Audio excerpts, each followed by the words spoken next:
প্ৰাথমিক অনুসন্ধানত গম পোৱা গ'ল যে তেখেত ৰাতিপুৱা আনুমানিক 10টামান বজাত ঘৰৰ পৰা ওলাই গৈছে আৰু ওলাই সেই যি গ'ল তাৰ পিছত ঘূৰি অহা নাই। আমি বিভিন্ন প্ৰত্যক্ষদৰ্শী লগত আলোচনা কৰিলোঁ, তেখেতসকলৰ ষ্টেটমেণ্ট ল'লোঁ,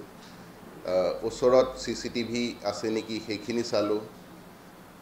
তেতিয়া এটা কথা পোহৰলৈ আহিলে যে শ্ৰীযুত বৰুৱা গুৱাহাটী উচ্চ ন্যায়ালয়ৰ যিটো চৌহদ, বৰ্তমান নতুন যিটো বিল্ডিঙৰ চৌহদৰ কিনাৰেদি যিটো ৰাস্তা, নদীৰ ফালে যোৱা যিটো পথ, সেই পথেদি 10:08 বজাত তেখেত যোৱাৰ আমাৰ CCTV ফুটেজ পালোঁ। আৰু সেই CCTV ফুটেজত দেখা গৈছে যে তেখেত সুস্থ শৰীৰে খোজকাঢ়ি পাইজামা কুৰ্তা পিন্ধি চেণ্ডেল পিন্ধি গৈ আছে আৰু হাতত এটা পলিথিনৰ টোপোলা টাইপৰ কিবা আছে। আৰু তেওঁ সেই ৰাস্তাটো গৈ আগত এখন গেট আছে, সেই গেটখন খুলি নামি গ'লে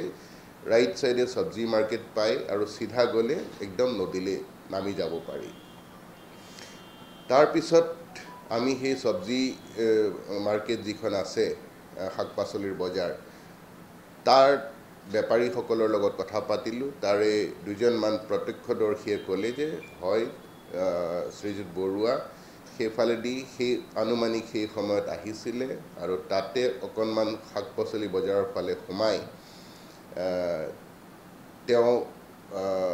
প্ৰস্ৰাৱ কৰিব গৈছে এটা জেগাত, তাৰপিছৰ পৰা আকৌ ঘূৰি আহিছে। ঘূৰি অহাৰ পিছত সেইফালৰ পৰা ঘূৰি আহি কিন্তু আকৌ সেই যিটো ৰাস্তাৰে গৈছিলে সেইটো ৰাস্তাৰে ওপৰলৈ উঠি অহা বা লতাশিল ফিল্ডলৈ ঘূৰি অহাৰ কোনো ধৰণৰ ফুটেজ আমি নাপালোঁ। তাৰপিছত দেখা গ'ল যে পৰিয়ালৰ বিভিন্ন সদস্যাৰ লগত আমি কথা পাতিলোঁ, উজান বজাৰৰ প্ৰতিবেশীৰ লগত কথা পাতিলোঁ। কথা পতাৰ পৰা এটা আমি সিদ্ধান্তত উপনীত হ'লোঁ যে এই গোটেই তেখেতৰ নিৰুদ্দেশ সংক্ৰান্তীয় যিটো ঘটনা হৈছে, সেই নিৰুদ্দেশ সংক্ৰান্তীয় ঘটনাৰ লগত কোনো বাহিৰৰ ব্যক্তি জড়িত নাই, কোনো ধৰণৰ ফাউল প্লে তেখেতৰ লগত হোৱা নাই। তেখেত যি ঘৰৰ পৰা ওলাই গৈছে, স্ব-ইচ্ছাই ওলাই গৈছে আৰু তেখেতৰ যি লাষ্ট CCTV ফুটেজ পোৱা গৈছে তাতো তেখেত নিজেই স্ব-ইচ্ছাই নদীৰ ফালে খোজকাঢ়ি গৈ আছে। আপোনালোকে যোৱাকালি বাতৰি পৰিৱেশন কৰিছে যে আমি স্নিফাৰ ডগৰ হতুৱাই তেখেতৰ মুভমেণ্টটো ট্ৰেক কৰিছিলোঁ। সেই স্নিফাৰ ডগে যিটো তেখেতৰ মুভমেণ্ট ট্ৰেক কৰি আমাক যিটো স্থানলৈ লৈ গ'ল, সেই ট্ৰেকটো চাই গম পোৱা গ'ল যে তেখেতে নামি গৈছে, গেটখন খুলি শাক পাচলিৰ বজাৰৰ ফালে গৈছে, তাৰপিছত আকৌ ঘূৰি আহি সেই গেট খুলি ওপৰলৈ উঠি নাহি তেখেত নদীৰ ফালে নামি গৈছে। কাৰণ আমাৰ স্নিফাৰ ডগ গৈ নদী য'ত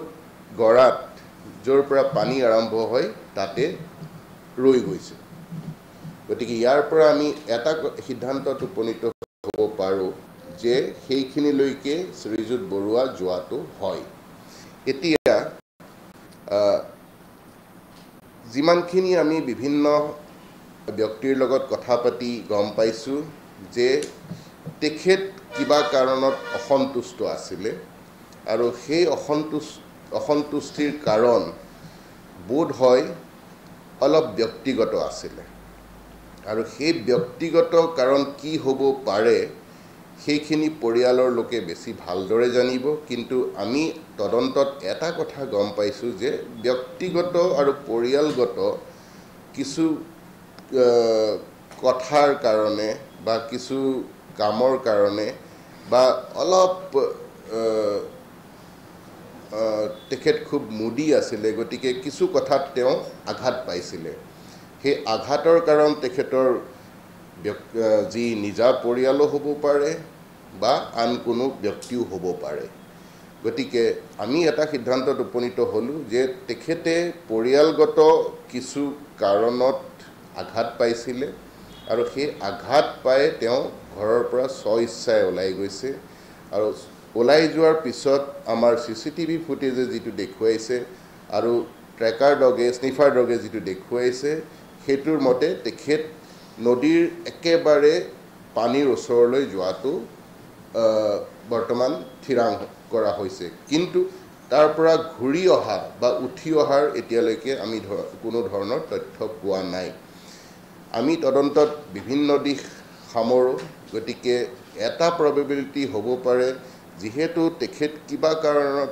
অসন্তুষ্ট হৈ গৈছিলে গতিকে তেখেতৰ সেই সময়ৰ মানসিক স্থিতিটো কেনেকুৱা আছিলে অকণমান বুজাই কোৱা টান হ'ব বোধ হয় তেখেত অলপ অস্থিৰো হ'ব পাৰে কাৰণ আমি প্ৰত্যক্ষদৰ্শীৰ লগত কথা পাতি এটা কথা গম পাইছোঁ যে এজন প্ৰত্যক্ষদৰ্শীয়ে তেখেতক মাতিছিলোঁ দাদা কলৈ যায় বুলি সেইফালেদি আৰু সেই সময়ত শ্ৰীযুত বৰুৱাই বুলি শব্দ এটা উচ্চাৰণ কৰিছে একো জবাব দিয়া নাই একো উত্তৰ নিদিয়াকৈ তেওঁ আগলৈ খোজকাঢ়ি গৈ আছে গতিকে তাৰ পৰা এটা বুজা যায় যে সেই সময়ত তেওঁ খুব ভাবুক হৈ আছিলে আৰু সেই ভাবুক হৈ থাকোঁতে কেতিয়াবা নদীৰ ওচৰত গ'লে কিবা দুৰ্ঘটনা হ'ব পাৰে অসাৱধানতাবশতঃ তেখেত নদীৰ ফালে পানীৰ ফালে পিছলিও পৰি যাব পাৰে গতিকে এনেকুৱা ধৰণৰ ঘটনাও আমি নুই কৰিব নোৱাৰোঁ মই এতিয়াও আশা কৰোঁ যে তেখেত সুস্থ শৰীৰে ঘূৰি আহক কিন্তু পানীলৈ যোৱাৰ পিছত তাৰ পৰা উঠি অহাৰ প্ৰমাণ কিন্তু সেইটোও আমি পোৱা নাই গতিকে এই মুহূৰ্তত পুলিচৰ তদন্তৰ ওপৰত নিৰ্ভৰ কৰি মই এটা কথা ক'ব পাৰোঁ যে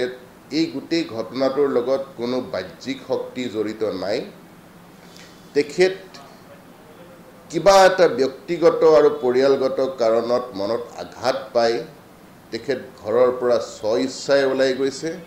আৰু ব্ৰহ্মপুত্ৰৰ নদীৰ গৰাত নামি যোৱাৰ প্ৰমাণ আমাৰ হাতত আছে উঠি অহাৰ প্ৰমাণ কিন্তু এতিয়ালৈকে আমাৰ হাতত নাই গতিকে সেই নদীত তেনেকুৱা আকস্মিক কিছু দুৰ্ঘটনাবশতঃ তেখেত পৰি গৈছে বুলি আমি সন্দেহ কৰি আমাৰ SDRFৰ কেইবাটাও দলে গুৱাহাটীৰ পৰা আৰম্ভ কৰি ডাউনষ্ট্ৰীমৰ যিমানকেইখন জিলা আছে সেই জিলাৰ ভিতৰত যি ব্ৰহ্মপুত্ৰৰ অংশটো পৰে তাত অভিযান চলাই আছে কোনোবা তেনেকুৱা ধৰণৰ ব্যক্তিৰ মৃতদেহ পোৱা যায় নেকি সেইটো চাবলৈ কিন্তু এতিয়ালৈকে এনেকুৱা ধৰণৰ কোনো ব্যক্তিৰ মৃতদেহ আমি পোৱা নাই